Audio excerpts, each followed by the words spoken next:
हाँ जी, अब आते हैं चौथे।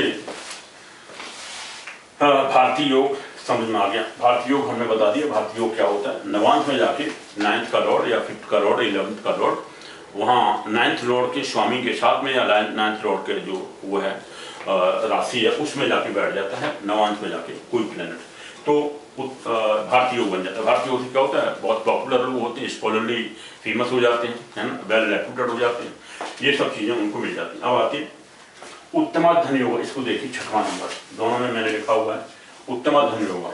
यह हर किसी कुंडली में हो सकता है। वो क्या है, उत्तमाधन योग क्या बनता है, गांधी जी के में थोड़ा हल्का बनना है और नेहरू जी के में स्ट्रॉन्गर है। वो क्या होता है कि जब शनि सूर्य से दूसरे घर में, सूर्य से सेकंड हाउस में, है ना, सूर्य से सेकंड हाउस में चंद्रमा के अलावा कोई दूसरा प्लैनेट बैठा हुआ हो तो उत्तमाधन योग बनता है। इसे कहते हैं पनफर योग।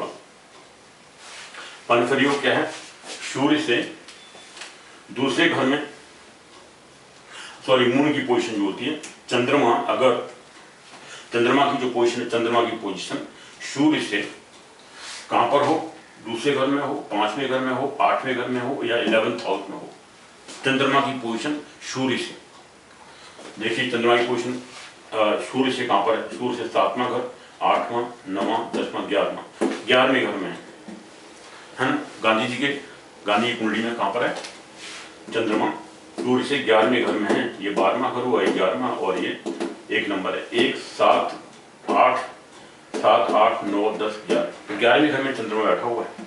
चंद्रमा की पोजीशन देखी जाती है सूर्य से, उसकी पोजीशन कहां पर है भाई, अगर उसकी पोजीशन 3, 6, 9, 12 घर में हो, चंद्रमा की पोजीशन सूर्य से, तो उत्तमाधन योग बनता है।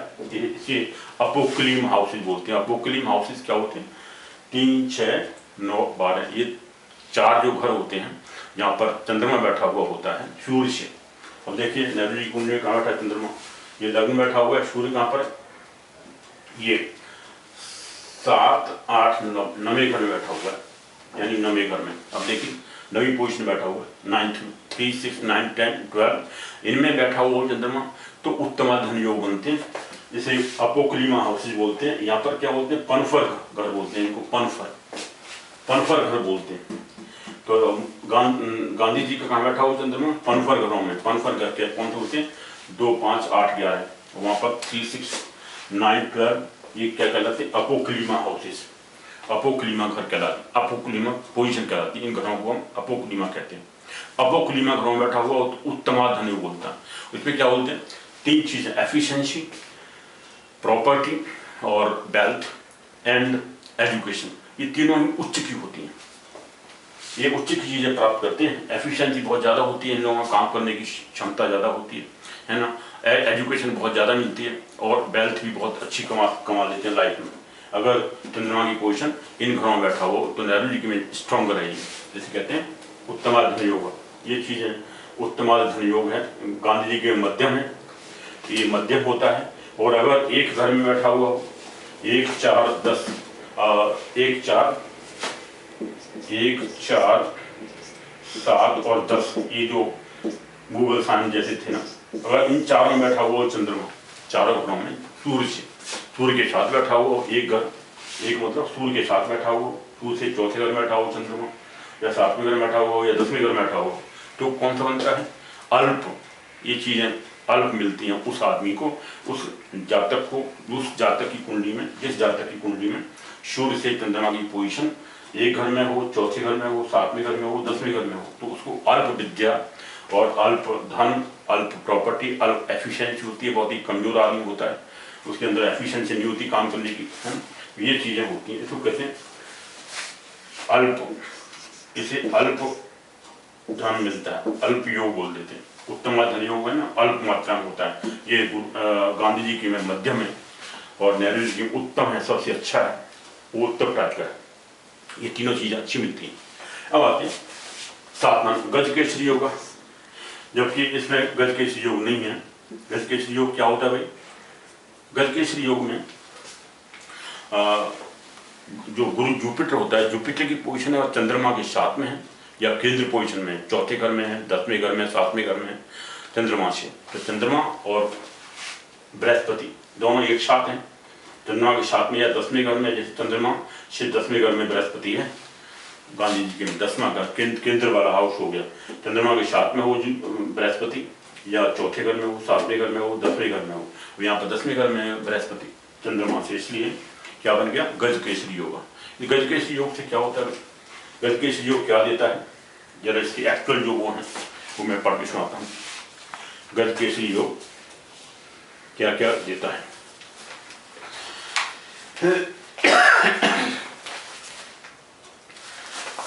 गज केसरी योग में वैसे तो एफिशिएंसी, फेमस, प्रॉपर्टी वगैरह सभी मिलती हैं गज केसरी योग में। सॉरी, एक मिनट देता हूँ।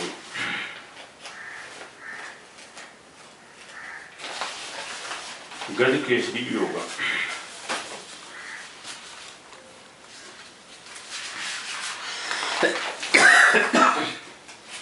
हाँ जी, गज केसरी योग में क्या होता है, जुपिटर यहाँ पर क्या है, गुरु यानी बृहस्पति 10वें घर में है चंद्रमा से, गांधी के घर उसमें कुंडली में, तो ये बनता है। तो क्या क्या मिलता है, उस आदमी की will have a very favourable career, career अच्छा होगा, ठीक है ना, उनको पोजीशन बहुत अच्छी मिल जाती है, और वेल्थ, वेल्थ, पोजीशन और कैरियर, ये तीनों चीजें बहुत अच्छी होती हैं गज केसरी योग से।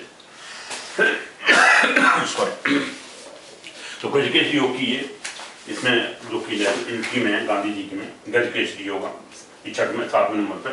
लेकिन यहाँ अब आते हैं संख्या दामिनी योगा। नेहरू जी कुंडली में संख्या दामिनी योग है।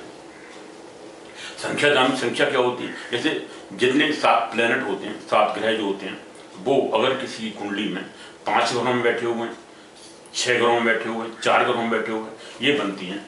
तो अब 6 ग्रह में बैठे हुए हैं तो बहुत अच्छा होता है।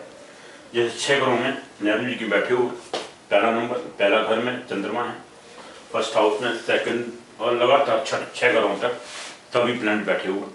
राहु केतु को काउंट नहीं करते, बाकी जो 7 ग्रह बचे हैं जो अच्छे वाले होते हैं, इनको शैडो प्लैनेट बोलते हैं, छाया ग्रह बोलते हैं, राहु और केतु को। इनको हटा के बाकी जो 7 ग्रह होते हैं वो कहाँ बैठे हुए हैं, वो कितने घरों में बैठे हुए, 5 घरों में, 4 घरों में, 6 घरों में। 6 घरों में ज़्यादा अच्छा माना जाता है। जैसे यहाँ 6 घरों में बैठे हुए, संख्या दामिनी योग बोलते हैं, संख्या दामिनी योग। जबकि गांधी जी के में 5वें घर 5 घरों में बैठे हुए, देखिए चंद्रमा एक घर और ये 3 यहाँ बैठे हुए, जो 3 यानी दूसरा, तीसरा, चौथा, शनि तक, सॉरी 5 घर, 1 2 3 4 5 घरों में बैठे हुए ये 7 प्लैनेट। कौन कौन थे, बृहस्पति बैठा हुआ है, चंद्रमा और ये 3 एक साथ बैठे हुए हैं, और ये चौथा और ये 5वां शनि और सूर्य 2 घरों में अलग अलग। तो 5 घरों में बैठे हुए सभी प्लैनेट, 7 7 ग्रह जो हैं वो 5 घरों में बैठे हुए हैं। इसको कहते हैं संख्या पाश योग। संख्या पाश योग कहाँ पर है, संख्या, ये संख्या 13वां नंबर पे संख्या पाश योग। ये ज़्यादा अच्छा नहीं है गांधी जी कुंडली में, जबकि नेहरू जी कुंडली में बहुत अच्छा है। 6 ग्रहों में बैठे हुए प्लैनेट, तो वो ज़्यादा प्रॉपर्टी वगैरह सब ज़्यादा मिलता है इनको। अब देखिए संख्या पाश योग, ये संख्या पाश योग, इसमें क्या मिलता है गांधी जी की बता रहा हूँ, जिसमें 5 घरों में बैठे हुए है ना, 5 हाउसेज में। तो फैमिली इनकी बहुत बड़ी होती है। अब गांधी की फैमिली बड़ी होगी और बहुत ज़्यादा एडेप्ट होते हैं। एडेप्ट मतलब चेंज कर सकते हैं अपनी तरीके को, काफ़ी एडेप्टेड होते हैं, चेंजेबल होते हैं। प्राइवेट इनके बार काम करने में बहुत ही स्मार्ट होते हैं। अच्छा है ये भी, स्किलफुल इन अर्निंग करने में काफ़ी चतुर होते हैं। क्या अर्निंग करने में, वेल्थ अर्निंग करने में, ठीक है। क्राफ्टी लेकिन होते हैं, क्राफ्टी मतलब थोड़ा काफ़ी स्मार्ट होते हैं, चालाकी टाइप की होती है। और क्राफ्टी मतलब उद्योगी वर्ड है वैसे तो उद्योगी हिंदी में, लेकिन उद्यमी वर्ड नहीं है। उद्योगी मतलब स्मार्ट टाइप के होते हैं, काफ़ी बात को घुमा देते हैं, फटाफट चेंज कर सकते हैं। इम्पोलाइट वर्ड है, असभ्य होते हैं बातचीत करने में। जैसे डॉक्टर वो कहते हैं कि एक बार से वो सरदार पटेल जी के साथ में कभी झगड़ा हो गया था, काफ़ी असभ्य बातें कर रहे थे सरदार पटेल भी और वो भी, गांधी जी भी। इनको देखा था उस समय के एजुकेशन मिनिस्टर जो थे है ना, उन्होंने वो बताते हैं अपनी बुक में, लिखते हैं कि मैंने उनको सरदार पटेल जी को और गांधी जी को लड़ते हुए झगड़ते हुए देखा, काफ़ी हार्श बातें कर रहे थे, ठीक है। अब आते तो इम्प्लॉयड थे, गांधी जी इम्प्लॉयड होंगे। Fond of dwelling in forest, और जंगलों में रहने के लिए उत्सुक रहेंगे। हैविंग न्यूमरस ड्रॉबैक्स, बहुत सारे ड्रॉबैक्स होंगे, ड्रॉबैक्स माने कमियां होंगी, तो कमी ज़्यादा होती है पाँच घरों में हो तो। जबकि नेहरू जी के में अच्छे घरों में बैठे हुए प्लेनेट उनके में संख्या दामिनी होगा, संख्या दामिनी होगा, ये अच्छा है, ये बहुत अच्छा है। इसमें क्या होता है, नेहरू जी के में संख्या दामिनी होगा, संख्या दामिनी होगा।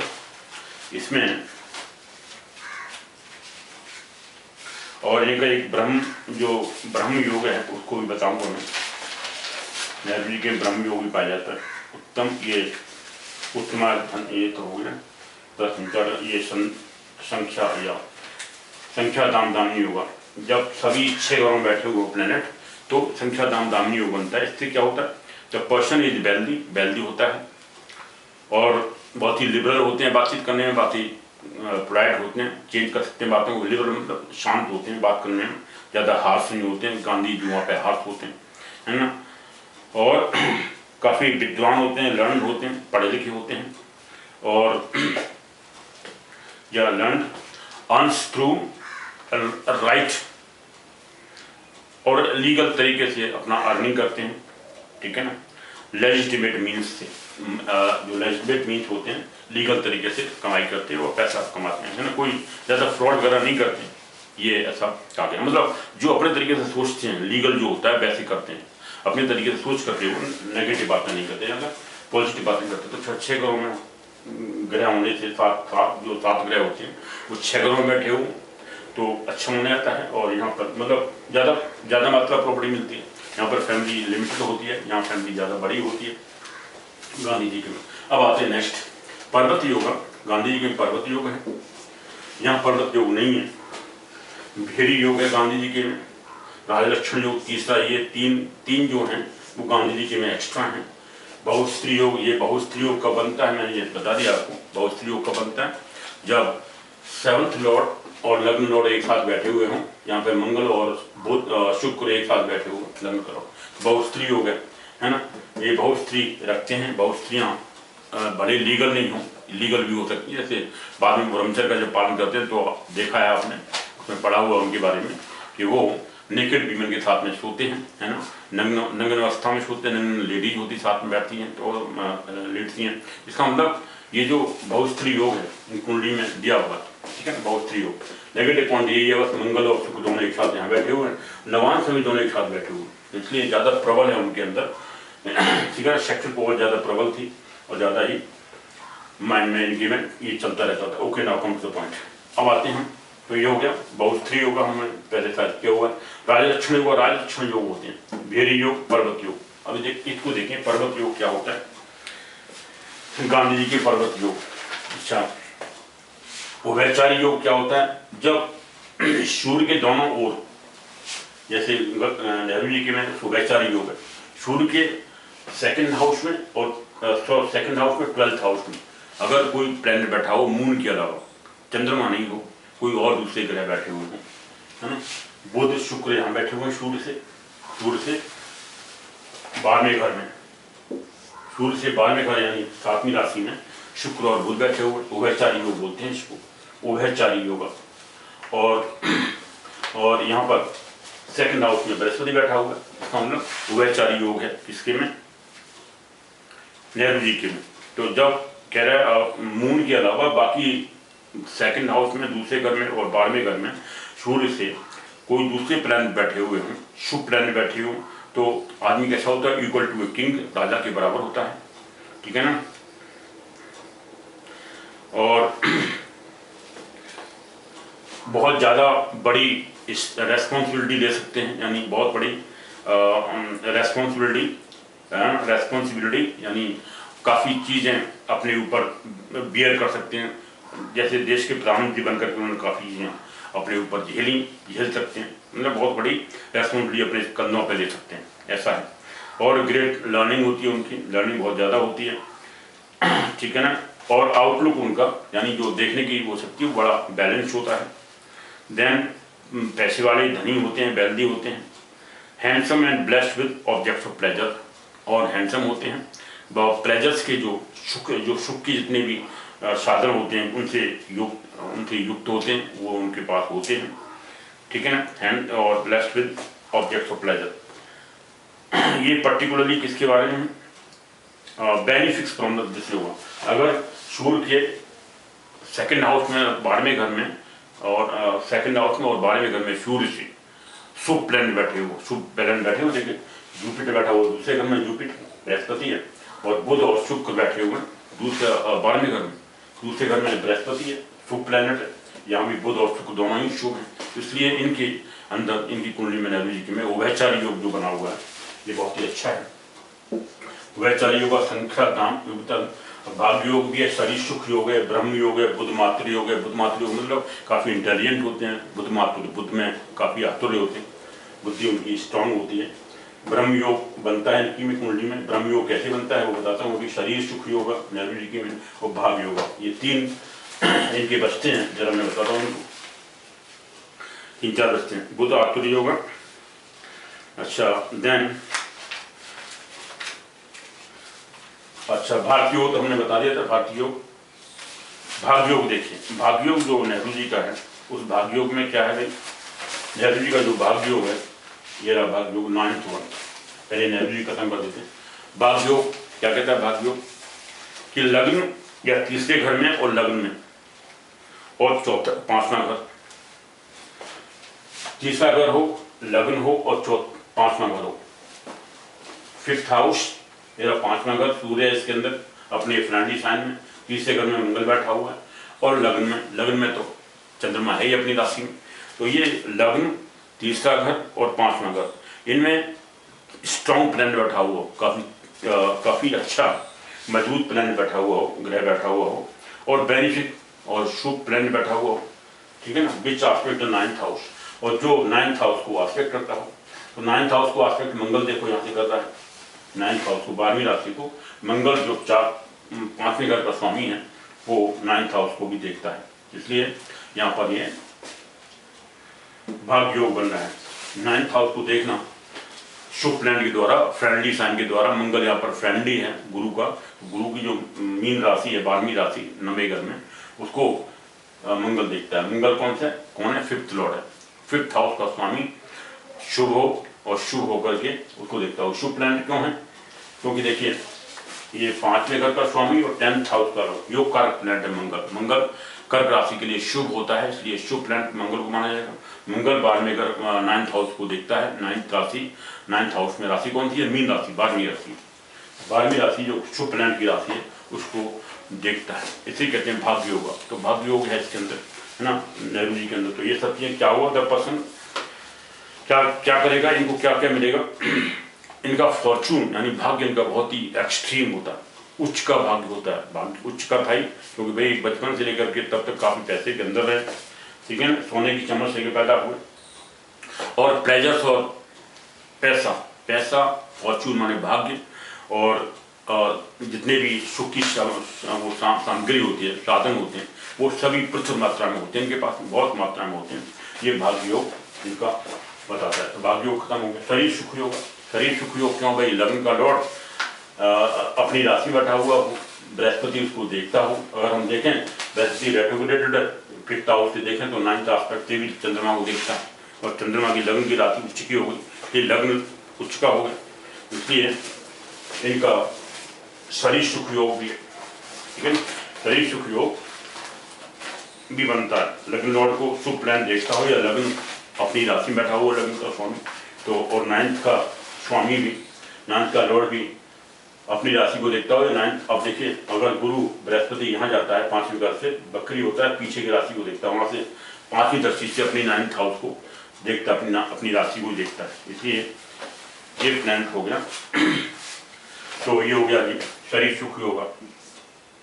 ब्रह्म योग हमने बता दिया, ब्रह्म योग। बुद्ध मातुर योगा, बुद्ध मातुर योग क्या होता है, बुद्धि में बड़े तीव्र होते हैं, क्योंकि 5th हाउस का जो स्वामी है, 5th हाउस का लॉर्ड, ये 5th लॉर्ड तो सूर्य है, और फ्रेंडली साइन में बैठा हुआ है, या तो लग्न में बैठा हो, शुभ प्लैनेट की राशि में बैठा हो, फ्रेंडली साइन में बैठा हुआ 5th लॉर्ड इंटेलिजेंस को डिपेंड करता है, ठीक है ना। तो बुद्ध उनकी बुद्धि में आतुर होते हैं, और नवांश में जाकर के भी, नवांश देखिए मंगल जो फिफ्थ का लॉर्ड है वो नवांश में जाके फिफ्थ इसमें उस लग्न लॉर्ड के साथ बैठा हुआ है, यानी बुध शुभ प्लैनेट के साथ बैठा हुआ है। नवांश में जाके फिफ्थ लॉर्ड शुभ प्लैनेट के साथ बैठा हुआ हो या शुभ राशि में बैठा हुआ हो, तो नवांश में जाकर के भी मंगल जो 5वें घर का स्वामी है वो बुध के साथ बैठा हुआ है, शुभ प्लैनेट के साथ बैठा हुआ है। हालांकि एनिमिकल है लेकिन गुरु की राशि में बैठा हुआ है तो वो भी है।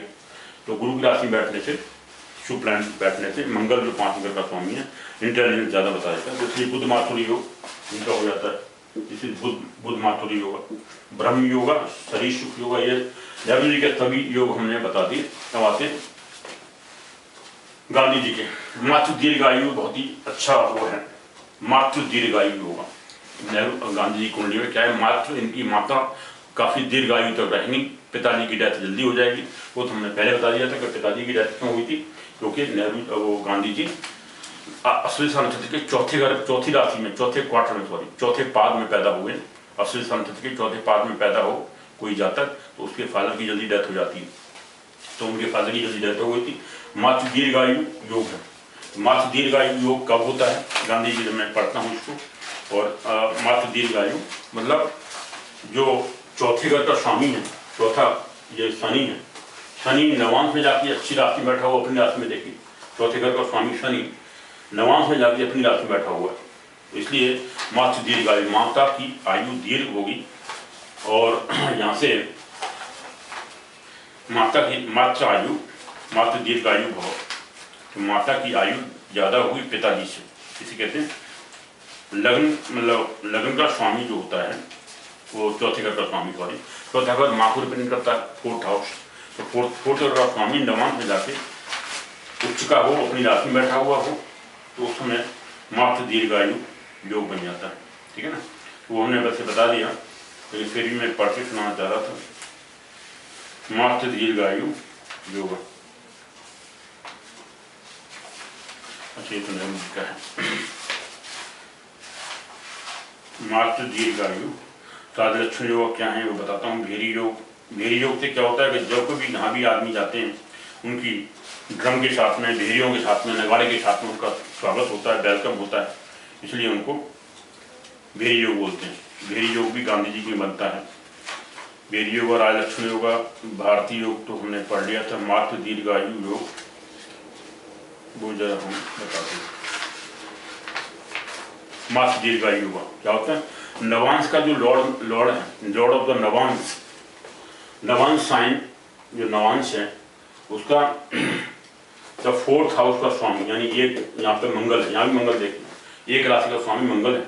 मंगल क्या बैठा हुआ भाई, कह रहा है lord of the navamsa sign holding the fourth house lord is strong. Fourth house lord जो है मंगल, यहाँ पर फोर्थ हाउस लॉर्ड है नवांश का, वो चौथे घर का स्वामी स्ट्रांग हो। चौथे घर का स्वामी देखो यहाँ भी स्ट्रांग था, यहाँ अगर हम इसी में देख रहे हैं नवांश में जाके भी स्ट्रांग हो गया इस टाइम चौथे घर का स्वामी।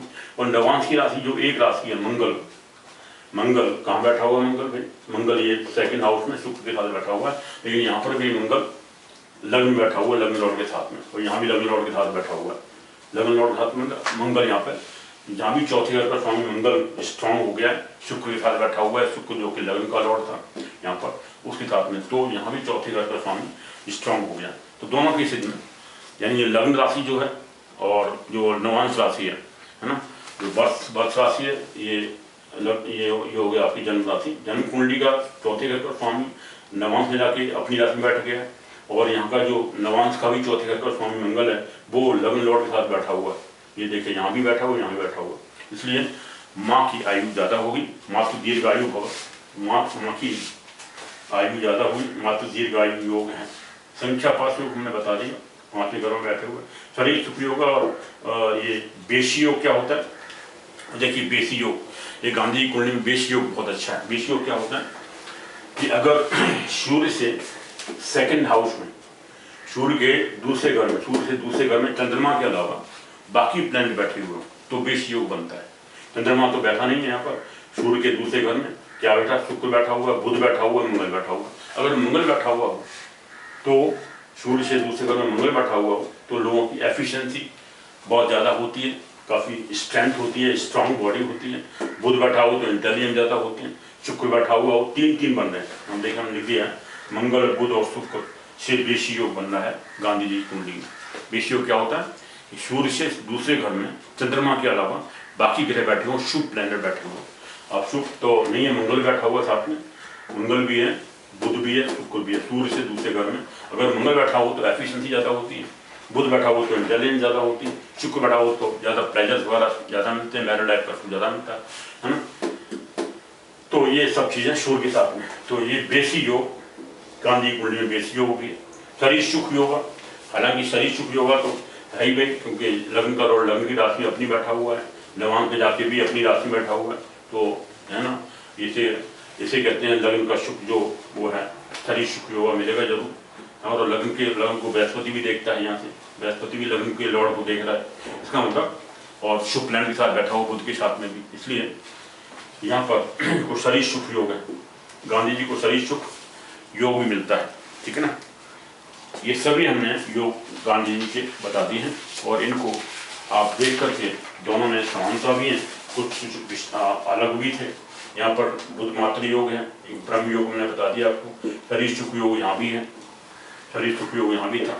शरीर सुख योग जो है गांधी जी कुंडली में भी है और नेहरू जी में भी है, दोनों में शरीर सुख योग है। शरीर सुख मतलब लगन कर, और लगन में बैठा हुआ अपनी राशि के साथ बैठा हुआ, उसको गुरु भी देखता हो तो बहुत अच्छी बात है, जैसे गांधी जी में देखता है गुरु। यहाँ भी अगर बृहस्पति को पीछे करके, ये बकरी है ना बृहस्पति नेहरू जी का, तो 5th हाउस से 9th दृष्टि से लगन को देखेगा, तो चंद्रमा वहाँ भी देखता है। लगन लॉर्ड को बेनिफिट लैंड हो लग्न लॉर्ड, या बैंक अपनी राशि में बैठा हुआ हो लग्न लॉर्ड को बृहस्पति या शुभ लैंड देखता हो कोई, तो शरीर सुख मिलता है, शरीर का सुख योग होता है, तो ये सुख मिलता है, शरीर सुख योग मिलता है, ठीक है।